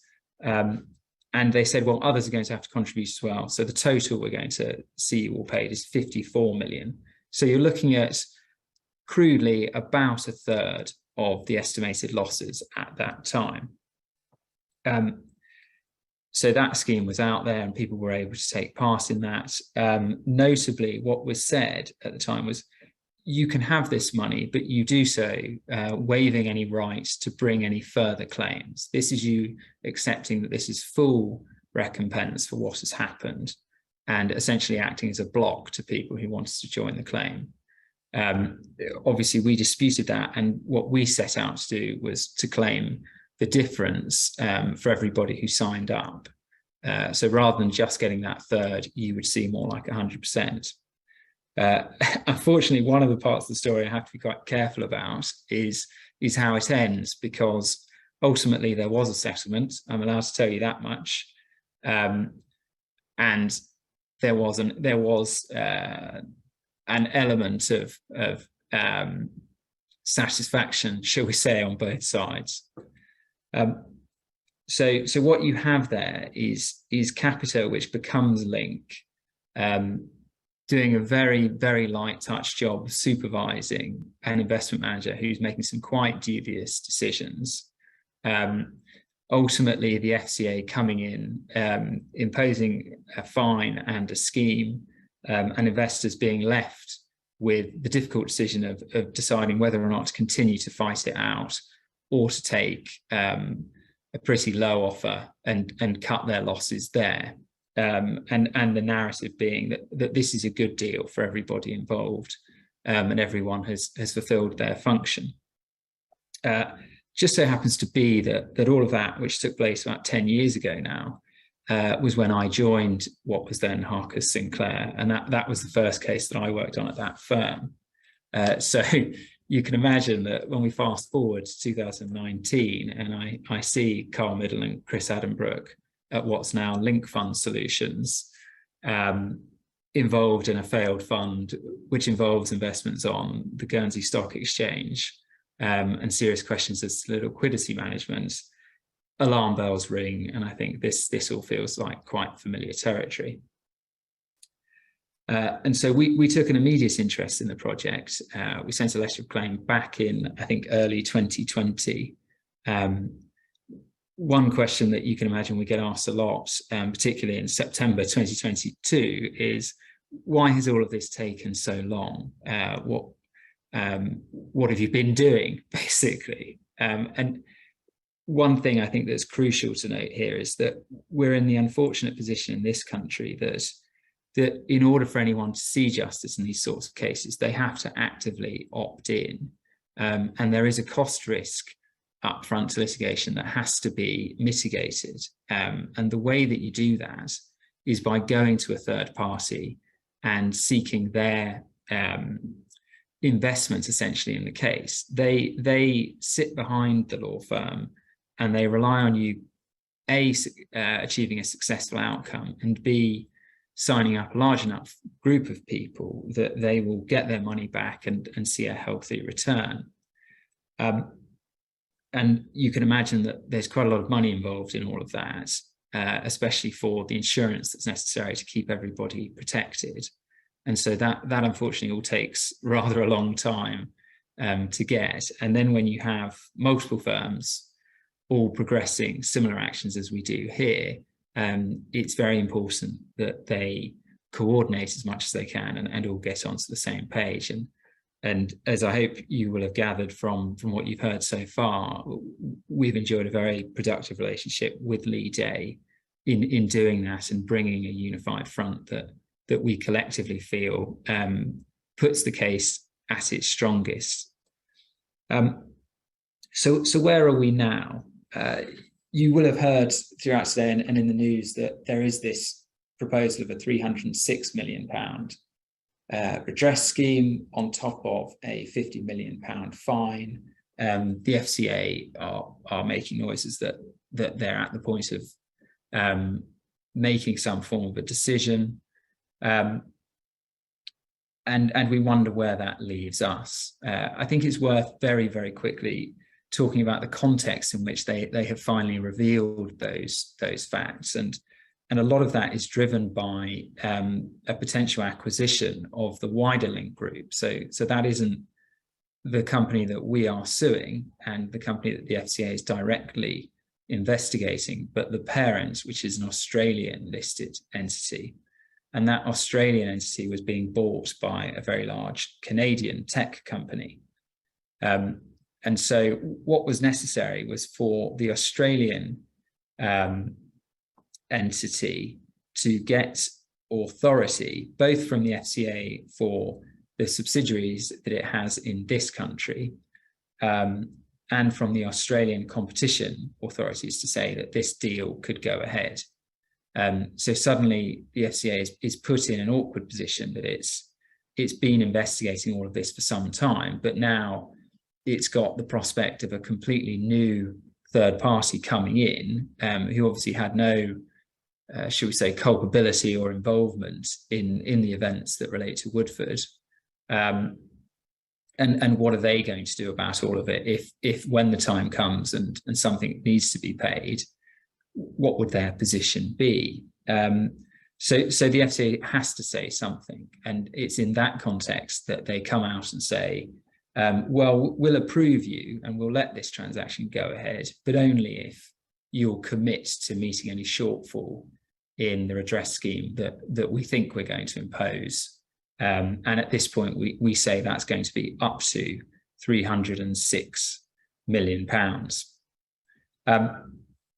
And so at that point, we sort of have a very strong hint of where the story is going with the FCA. But it was unexpected that it would only be a week or so later that the FCA announced essentially that they've concluded their investigation and they've sent a draft warning notice to Link.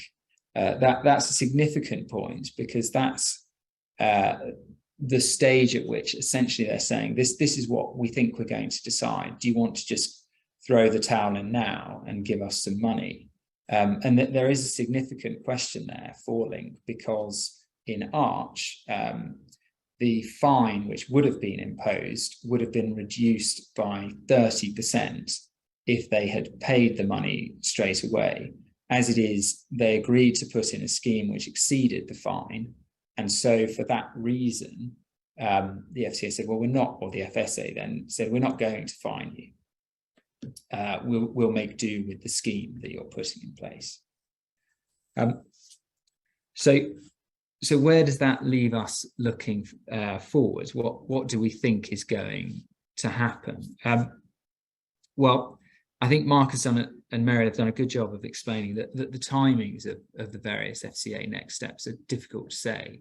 We know that Link now has another week to either settle with the FCA or provoke the next stage in the process, which, if their public announcements are to be believed, may well be a challenge to the decision, which ultimately is the first level of an appeal process.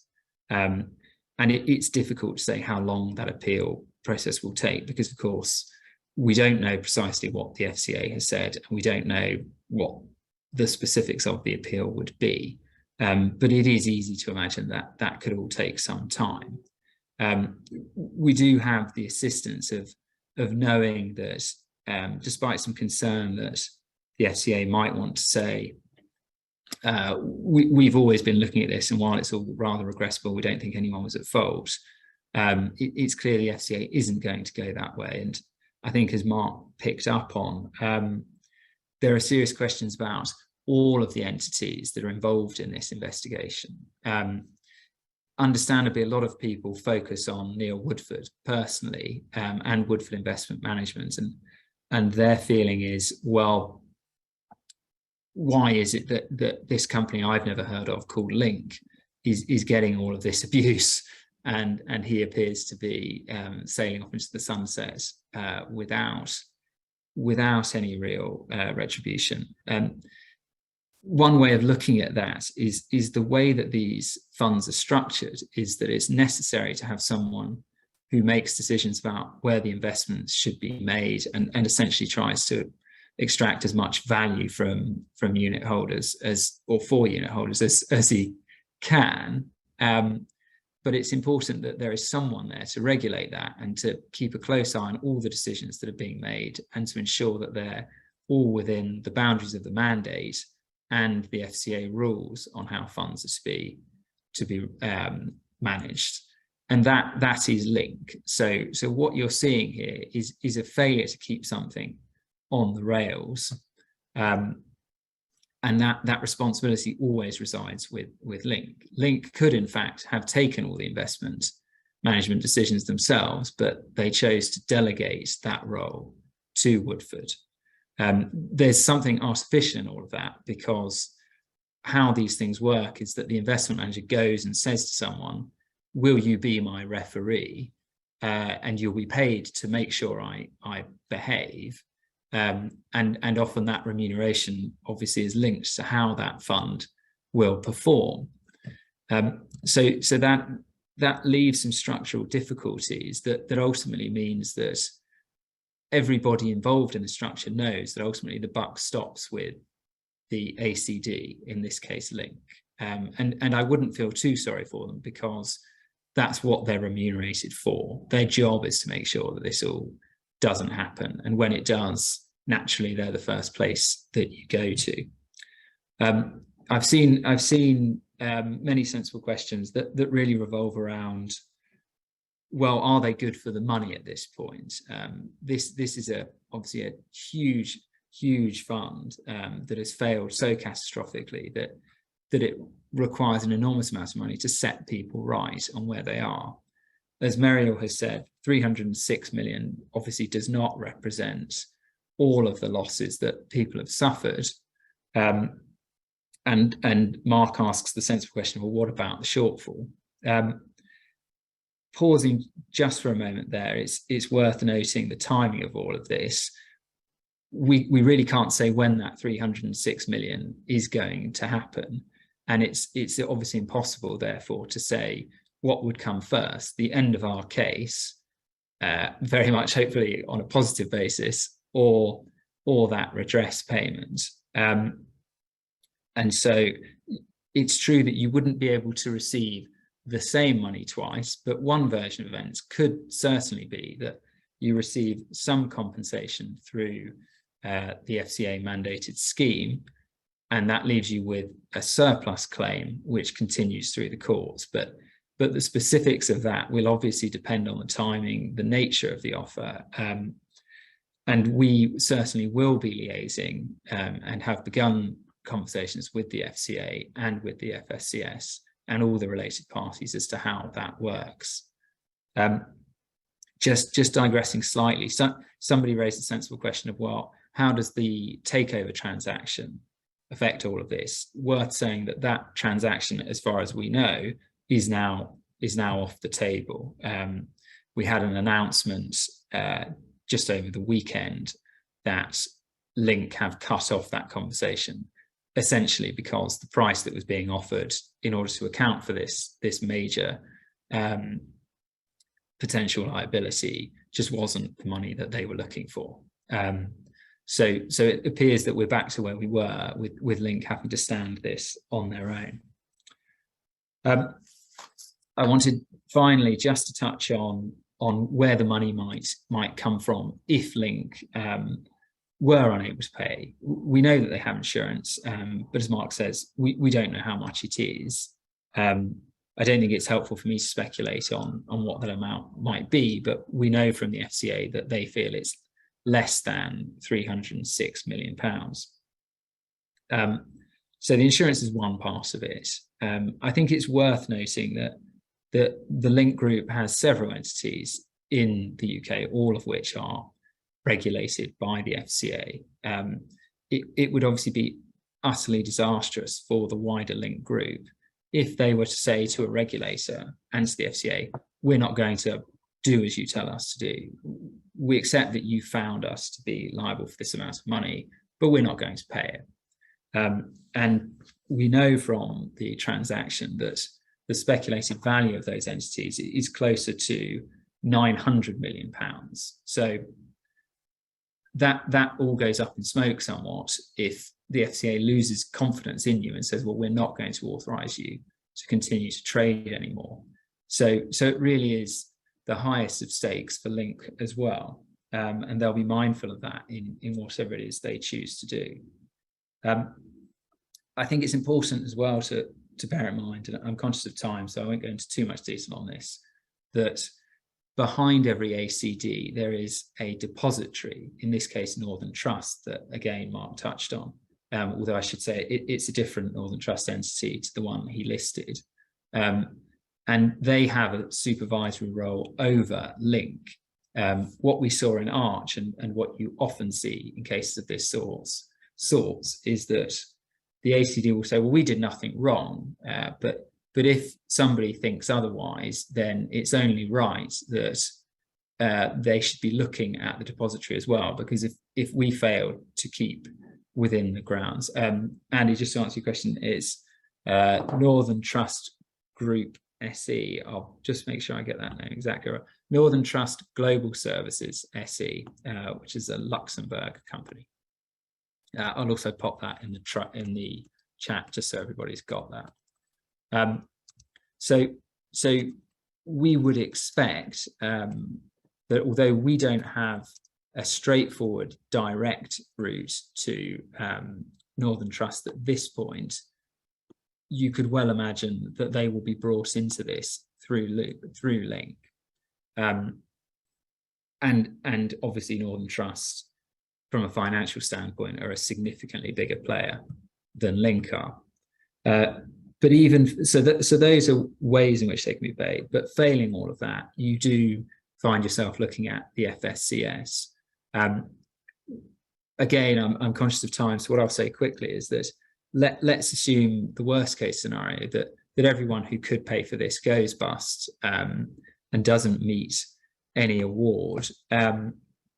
At that point, what people would have is a claim that has been made good against a financial institution who's unable to pay. And so the vast majority of the sorts of investors that Woodford attracted would be able to go to the FSCS and say, hello, they've gone bust, so we need the state to pay. And as has been mentioned, there's an £85,000 cap on that.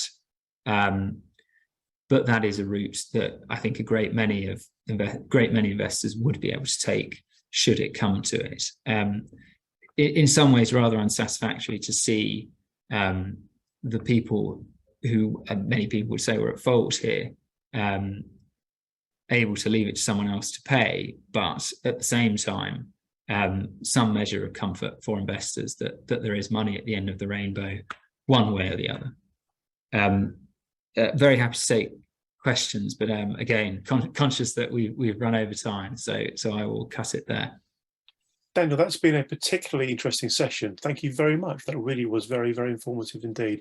Thank you also, of course, to Muriel and to Mark and to Neil. I hope everybody's got a lot out of this. I've certainly had various gaps filled for me in terms of my knowledge and understanding. Personally, I don't have another Zoom meeting to get to until 2 o'clock. So if anybody else wants to carry on chatting away, we're happy to do that. Of course, if Daniel and or Muriel, Neil, and Mark need to wrap up and go, that's fine. But please stay if you can and if you want to. So allow me, if I may, just to invite anybody that wants to come in with a point verbally as opposed to using the chat to do so. I'll change my view to gallery view. Just wave at me if you want to come in with something now. Otherwise, we'll gradually go into kind of a closing up the session mode. Mr. Mark Bishop, then we'll go to Mark Rogers. So Mark Bishop, then Mark Rogers. Thanks, guys. Cheers. So firstly, Daniel, thank you for a very clear and I think really informative presentation, and particularly for rehashing the Arch Crew story, which is a fascinating one. I think more people should know it. Talk about history repeating itself. I also think a point I would make about Woodford and Woodford Investment Management, it may be that it's seen as a bad litigation risk simply because it's got no money. But I think it's a very good target for FCA enforcement because there is very clear causation there and wrongdoing. and if the FCA were to issue a significant order against that firm, it would presumably then go to the FSCS and be paid out. And I would hope that's the strategy. And I think if it's not the strategy, I think it's also a good target for consumer complaints, which would then go to the FOS and then to the FSCS. So I personally don't think that that firm will end up, getting away with it. And of course, if it were to go into an insolvency process, and an insolvency practitioner might look at some of the payments that have been made out of the firm to the shareholders and might seek to reverse some of them as well. Who knows? Thank you, Mark. And it goes from Mark Bishop to Mark Rogers. Mark. Yeah, thanks very much for the presentation. It's very, very helpful. Thank you. It's actually a question that's come up on the chat, which is if the litigation fails or that we don't get any compensation through litigation and payment comes through the FSCS, would the law firms be taking their 30% fee out of that? Could we just have some clarity over that if that situation arises? Sure. I should say, I think it's worth giving an opening disclaimer here that I'm afraid I'm probably going to give you a slightly lawyerly answer, but I'll try my best to be as fair and transparent as I can. When you posed the question there, you expressly said if the litigation failed, and that's an important point here, because what lawyers are able to be paid out of is what is defined as claim proceeds. I can't speak to the Lead A documents and exactly how they define that, but keeping it pretty simple, the idea is if money flows from the claim, then that is something we can be paid for. So to answer your specific question directly, if the litigation were to fail, so if we were to withdraw the case or a court were to find against us, but then there was an FSCS scheme, I think it would be very difficult for us to argue that ought to be something we should be paid out of. A very good question and a very clear answer. Thanks again, Daniel. We're going to go to Duncan. Please, Duncan, take yourself off mute and turn on your camera. You've done that. Thank you. Perfect. Yeah. Thanks to the presenters. That's it's the first time I've attended anything like this. That's really interesting. I've got a question for either Daniel or Mary, or probably Daniel, but forgive me if it's already been answered in another way or it's a naive question. But is there a someone's put, is there a downside of any claimant joining either of these claims? And I'm not a lawyer, clearly. Is there a possibility that if litigation turns out in exactly the wrong way, that the defendants could come back to the claimants with, say, a case of damages to be costs to be awarded, for instance? I know that might seem very unlikely given everything we've talked about, but is it a theoretical possibility, I suppose, is my question. And quite a few people seem to have asked something along those lines.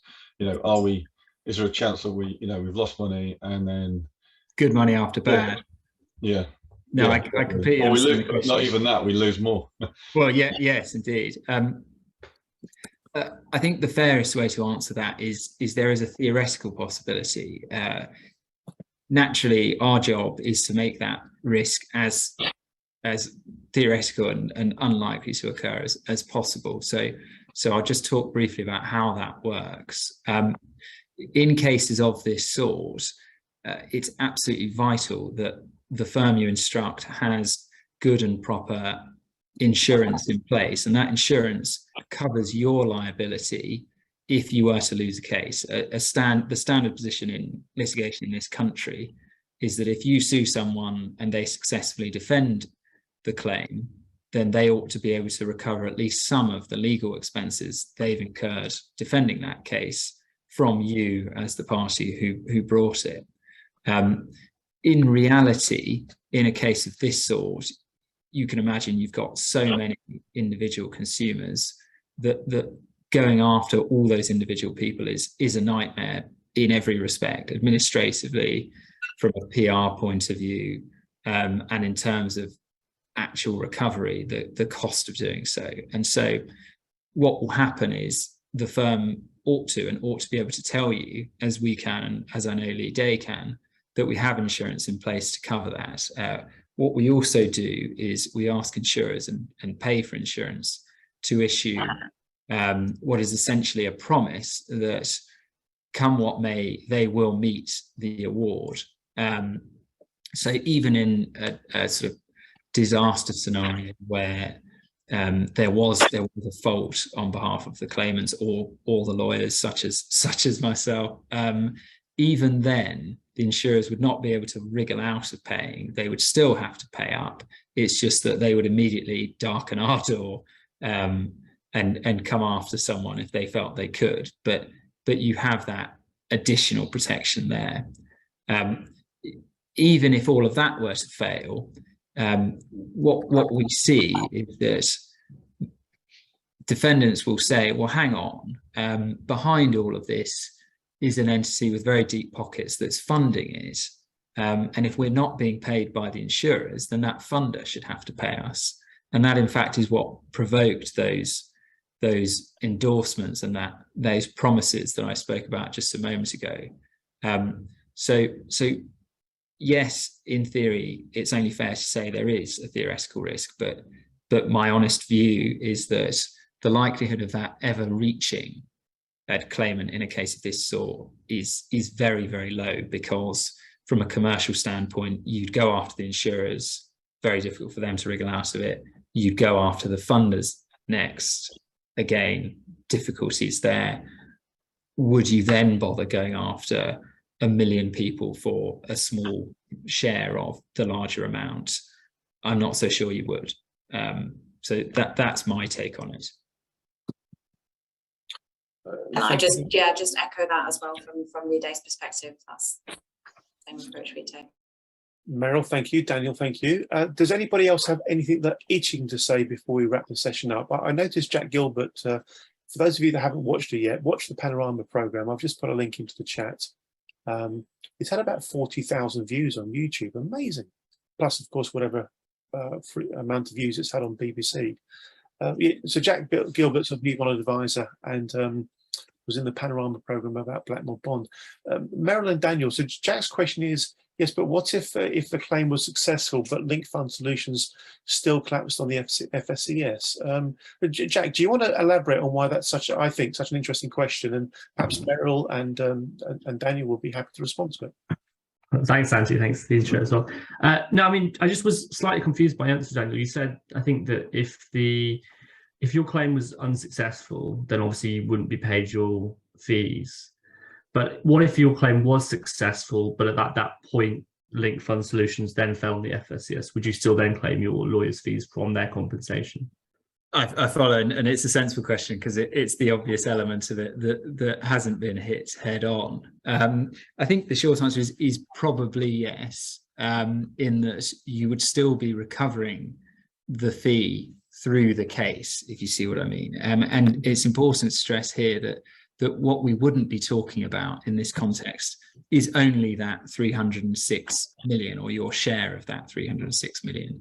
We would be claiming all of your loss.